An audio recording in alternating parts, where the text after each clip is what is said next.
जी बिस्मिल्लाहिर्रहमानिर्रहीम। अस्सलाम वालेकुम डियर स्टूडेंट। तो यहाँ पे हम आज शुरू करने वाले हैं पाइथन का कोर्स, पाइथन प्रोग्रामिंग के। पाइथन प्रोग्रामिंग बेसिकली है क्या और ये किस मकसद के लिए हम इस्तेमाल करते हैं। तो फर्स्ट ऑफ ऑल आते हैं पाइथन के बारे में कि पाइथन बेसिकली है क्या। पाइथन हमारे पास है प्रोग्रामिंग लैंग्वेज।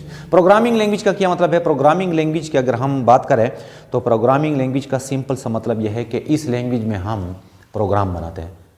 और भी अगर हम सादा अल्फाज में इसको बयान करें तो इसका सिंपल सा मतलब यह है कि इसमें हम कंप्यूटर या मोबाइल के लिए सॉफ्टवेयर बनाते हैं।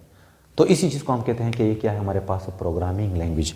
नेक्स्ट अगर हम बात करें कि why it is called Python, इसको पाइथन क्यों बोला जाता है? पाइथन बेसिकली एक बड़े साम को कहा जाता है। तो गाइडो ने 1990 में इसको डेवलप किया था पाइथन लैंग्वेज को। तो उससे पहले मतलब 1990 से पहले 1986 में C++ बनी थी। तो C++ as compared to Python काफ़ी मुश्किल है। तो गाइडो ने इसको इस वजह से पाइथन का नाम दिया कि C++ के मुकाबले में यह काफ़ी ज़्यादा इंटरेस्टिंग है, फ़नी टाइप है। बेसिकली 1990 में इंग्लैंड की जो टीवी हुआ करता था उस पर एक प्रोग्राम आता था पाइथन के नाम से। बेसिकली पाइथन नाम डरावना सा है, तो वो जो लोग जो प्रोग्राम देखते थे वो पहले उसके ज़हन में होता था कि ये तो हमारे पास कोई डरावनी चीज़ होगी, लेकिन बाद में पता चला कि वो कोई फ़नी टाइप का प्रोग्राम था। तो गाइडो ने भी इसी वजह से, चूंकि लैंग्वेज हमारे पास डरावनी चीज़ होती है, मतलब इसका सीखना थोड़ा बहुत मुश्किल होता है, तो उन्होंने इस वजह से, इस मुनासबत से इसको पाइथन का नाम दिया कि जिस तरह पाइथन का प्रोग्राम इंटरेस्टेड सा है, फ़नी टाइप का है, इस तरह हमारे पास ये जो लैंग्वेज होगी पाइथन, ये भी इंटरेस्टेड सी होगी। तो ये था थोड़ा सा इसका जो हम कहते हैं कि इसको हम क्यों पाइथन बोलते हैं और प्रोग्रामिंग लैंग्वेज का क्या मतलब है। अब आते हैं डायरेक्टली प्रोग्राम की जानिब। बेसिकली इस सीरीज़ में हम बेसिक से लेकर एडवांस तक, जिसमें हमारे पास data analysis, machine learning, deep learning, सब के सब यहाँ पे हम थियोरेटिकली भी देखेंगे, मतलब सीखेंगे, और साथ साथ प्रैक्टिकली भी आप लोगों को मैं सिखाऊंगा कि किस तरह हम सॉफ्टवेयर बनाते हैं पाइथन में, किस तरह हम प्रोग्राम रन करते हैं। तो यहाँ पे स्टार्ट लेते हैं हम एक छोटे से प्रोग्राम से। बेसिकली हमारे पास कंप्यूटर में जितना भी काम होता है वो हमारे पास करता है कौन? प्रोसेसर।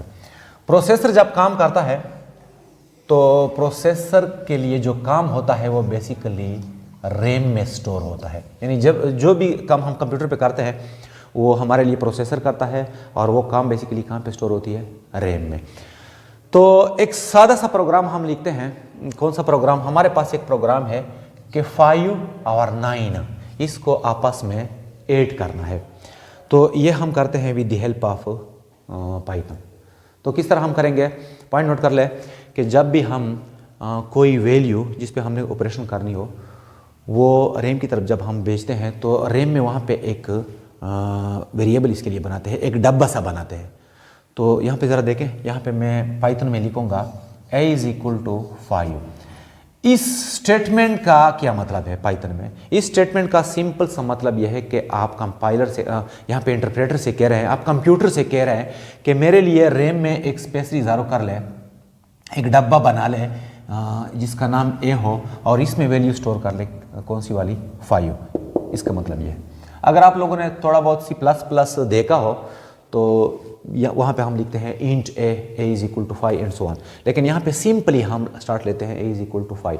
a = 5 का मतलब है कि आप पाइथन में, मतलब पाइथन को यूज़ करते हुए, इसके इंटरप्रेटर को यूज़ करते हुए कंप्यूटर से कह रहे हैं कि आप मेरे लिए रैम में एक डब्बा बना लें a के नाम के साथ, और इसमें 5 की वैल्यू स्टोर कर लें। नेक्स्ट हम यहाँ पे लिखते हैं b = 9। b = 9 का मतलब है जिस तरह a = 5 का मतलब था कि एक डब्बा बना ले, उसमें 5 की वैल्यू स्टोर कर ले, इस तरह यहाँ पे b = 9 का मतलब है कि आप कंप्यूटर से कह रहे हैं with the help of Python. अभी इसी क्लास के आखिर में मैं आप लोगों को प्रैक्टिकली समझाऊंगा कि हम किस तरह करते हैं। b = 9 का मतलब है कि आप कंपाइलर से, इंटरप्रेटर से कह रहे हैं कि मेरे लिए एक और डब्बा बना ले। कहाँ पे? रैम में, b के नाम के साथ, और इसमें स्टोर कर ले 9। आगे जाए, आगे यहाँ पे हम लिखते हैं s = a + b। इस स्टेटमेंट का सिंपल सा मतलब यह है कि आप इंटरप्रेटर से कह रहे हैं कि आप इस तरह कर ले कि एक और डब्बा बना ले, एक और वेरिएबल बना ले s के नाम के साथ, और a और b की जो वैल्यू है वो आपस में ऐड कर ले, a और b की वैल्यू आपस में ऐड कर ले, और इसको असाइन कर ले कहाँ पे, किसको, एस को। तो यहाँ पे हमारे पास वैल्यू आ जाएगी 14। अब इंटरप्रेटर से कहना चाहते हैं कि वो वहाँ पे जो वैल्यू आ रही है, जो प्रोसेसर ने प्रोसेस किया, बेसिकली यहाँ पे जो वैल्यू स्टोर हो रही है, यहाँ पे जो स्टोर हो रही है, स्टार्ट में मैंने जिक्र किया कि ये बेसिकली रैम है। तो इस पर अमल कौन करेगा, अमल प्रोसेसर करेगा। कंप्यूटर हमारे पास प्रोसेसर भी होता है और रैम भी होता है। तो ये आपस में ऐड हो जाएंगे और वैल्यू कहाँ पे स्टोर होगी, एस में। तो देखिए यहाँ पे हमारे पास कितनी वैल्यू आ जाएगी, 14। अब इसको आपने स्क्रीन पे शो करना है। आप इंटरप्रेटर से कह रहे हैं, आप कंप्यूटर से कह रहे हैं बाय यूजिंग पाइथन कि आप इस वैल्यू को मेरे लिए स्क्रीन पे शो कर लें। तो यहाँ पे लिखना होगा प्रिंट लोअर केस में और यहाँ पे एस। तो जब आप इस प्रोग्राम को रन करेंगे तो हमारे पास रिजल्ट आ जाएगा 14। मतलब हमने पाइथन में एक छोटा सा प्रोग्राम सीखा कि दो वैल्यू को हम किस तरह आपस में ऐड करते हैं। तो पॉइंट जरा नोट कर ले कि आप लोगों की जहन में आया हुआ होगा कि 5 + 9 तो हमें पहले से पता था कि इतना आता है, ये तो कैलकुलेटर के ज़रिए भी हम कर सकते हैं। यहाँ पे पाइथन में हम ये सीखने की कोशिश कर रहे हैं कि इसमें हम बेसिकली काम किस तरह करते हैं। मतलब छोटे छोटे प्रोग्राम को अब हम आगे ले जाएंगे और एक प्रोजेक्ट या सॉफ्टवेयर इंशाअल्लाह ताला डेवलप करेंगे। तो ये हमारे पास एक छोटा सा प्रोग्राम हो गया। नेक्स्ट, अगर यहाँ पे मैं एक और प्रोग्राम लिख लूँ तो देखें, हमने 3 वैल्यूज़ को, हमारे पास वैल्यूज़ है 2, 4 और 6, इसको आपस में मल्टीप्लाई करना है बाय यूजिंग पाइथन। तो किस तरह करेंगे देखते जाए। यहाँ पे हम फर्स्ट ऑफ ऑल लिखेंगे a = 2। इसका सिंपल से अभी मैंने जिक्र किया कि एक वेरिएबल बन जाएगा और इसमें 2 की वैल्यू स्टोर हो जाएगी। b = 4 और c = 6। क्वेश्चन अराइज यहाँ पे कि यहाँ पे जो डब्बे बनते हैं या हम जो वेरिएबल बना रहे हैं, इसमें एक का नाम a होगा, दूसरे का b होगा, नहीं। इसके लिए फिर हमारे पास रूल्स है कि कौन कौन से नाम हम यूज़ कर सकते हैं और कौन कौन से ऐसे नाम हैं जिसको हम यूज़ नहीं कर सकते। वो हम आगे डिटेल के साथ देखेंगे। यहाँ पे हमारे पास एक वेरिएबल बन गया a जिसमें वैल्यू स्टोर हो गई 2 की, दूसरा बन गया b जिसमें वैल्यू स्टोर हो गई 4 और तीसरा बन गया c जिसमें वैल्यू स्टोर हो गई 6। नेक्स्ट यहाँ पे हम लिखते हैं s = a, जिक्र मैंने किया था मल्टीप्लिकेशन का, तो मल्टीप्लिकेशन के लिए हम यूज़ करते हैं *b *c। मतलब a और b और c की वैल्यू आपस में मल्टीप्लाई हो जाए और वो स्टोर हो जाए s में। अब इसको अपने स्क्रीन पे शो करना है। तो स्क्रीन पे शो करने के लिए हम यूज़ करते हैं प्रिंट फंक्शन।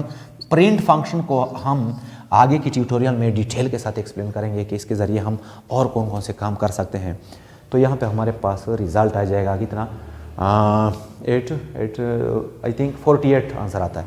तो एक छोटा सा प्रोग्राम जिसके ज़रिए हम 3 वैल्यूज़ को आपस में मल्टीप्लाई करते हैं। नेक्स्ट देखें, एक और प्रोग्राम, बल्कि अगर यहाँ पे हम प्रिंट के साथ ये लिख लें, ज़रा देखें, प्रिंट के साथ ये लिख लें प्रिंट,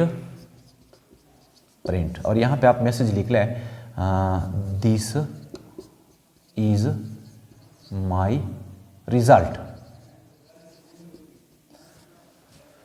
तो प्रिंट के यहाँ पे जो ब्रैकेट है, इसके डबल कोटेशन में जो कुछ आप लिखते हैं, जिस लैंग्वेज का भी आपने यहाँ पे यूज़ किया, तो जब हम प्रोग्राम रन करेंगे तो यही मैसेज हमारे पास स्क्रीन पे भी दिखाई देगा। तो इससे हमारे पास आएगा दिस इज़ माई रिज़ल्ट। इसके बाद यहाँ पे एक मैं और प्रिंट लिखता हूँ, प्रिंट एस। तो इससे हमारे पास रिज़ल्ट आ जाएगा दिस इज़ माई रिज़ल्ट, और यहाँ पे एस की जगह यहाँ से जितना भी हमारे पास आंसर आता है ये। अगर आप इस 2 स्टेटमेंट को सिंगल स्टेटमेंट की फॉर्म में लिखना चाहें तो कुछ इस तरह होगा, देखते जाए। यहाँ पे मैं लिखता हूँ प्रिंट और यहाँ पे दिस इज माई रिजल्ट और यहाँ पे एस। मतलब जो मैसेज आपने डिस्प्ले करना है उसको अपने डबल कोटेशन के अंदर बंद करना है, कमा जिस वेरिएबल की वैल्यू आपने यहाँ पे डिस्प्ले करनी है उसको यहाँ पे अलग सा लिखना है एस।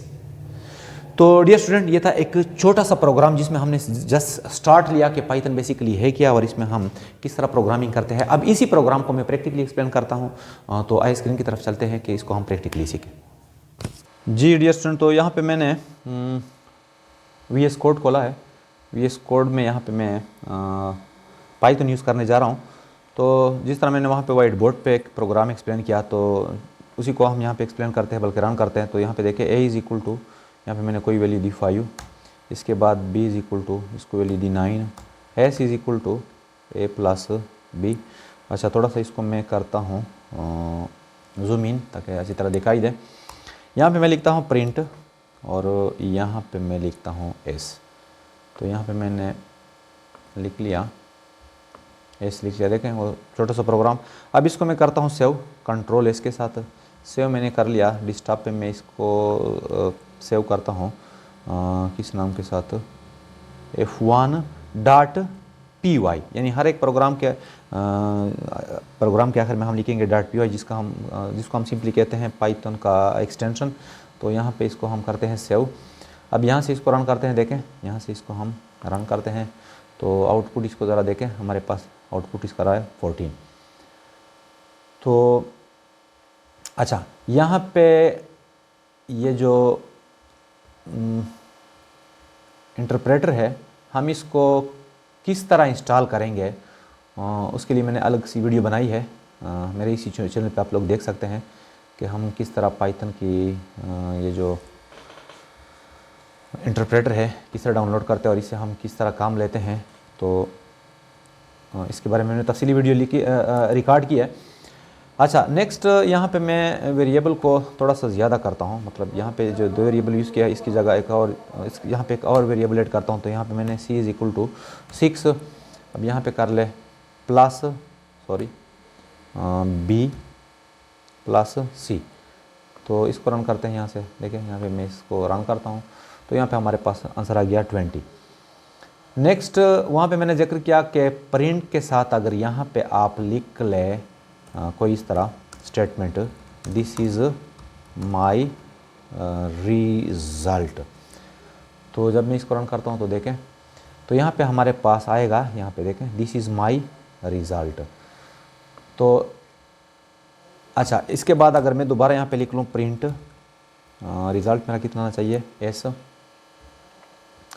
तो हमारे पास इसका अलग सा रिज़ल्ट आएगा, मतलब यह आउटपुट अलग सा होगा, बल्कि हमारे पास एक ही जगह पे आएंगे ऊपर नीचे। तो देखें इसको मैंने कर लिया सेव, दोबारा रन कर लिया तो देखें दिस इज़ माई रिज़ल्ट 20। अगर आप चाहते हैं कि नहीं इन 2 स्टेटमेंट की जगह मैं सिंपल सा एक स्टेटमेंट लिखना चाहता हूँ, सिंगल स्टेटमेंट, तो इस तरह होगा हमारे पास प्रिंट, यहाँ पे लिख ले दिस इज़ माई रिज़ल्ट और यहाँ पे इज इक्वल टू और यहाँ पे कामा और यहाँ पे एस। तो अब दोबारा रन कर ले तो हमारे पास दिस इज़ माई रिज़ल्ट और कितना हमारे पास आंसर रहा है 20। आगे जाए, यहाँ पे मैं इसको मल्टीप्लाई करता हूँ। तो मल्टीप्लाई करने के लिए यहाँ पे हम प्लस की जगह यूज़ करेंगे स्टेरिक, यहाँ पे इस तरह स्टेरिक और यहाँ पे इस तरह स्टेरिक। तो यहाँ पे मैंने सेव कर लिया, दोबारा रन कर ले तो इससे हमारे पास दिस इज़ माई रिज़ल्ट कितना 270। तो डियर स्टूडेंट, ये था हमारे पास पाइथन का इंट्रोडक्शन का प्रोग्राम कि हम किस तरह पाइथन में प्रोग्रामिंग करते हैं। उम्मीद है आप लोगों को क्लियर हुआ होगा। तो मिलते हैं फिर नेक्स्ट वीडियो में। आज के लिए बस इतना ही। अल्लाह हाफ़िज़।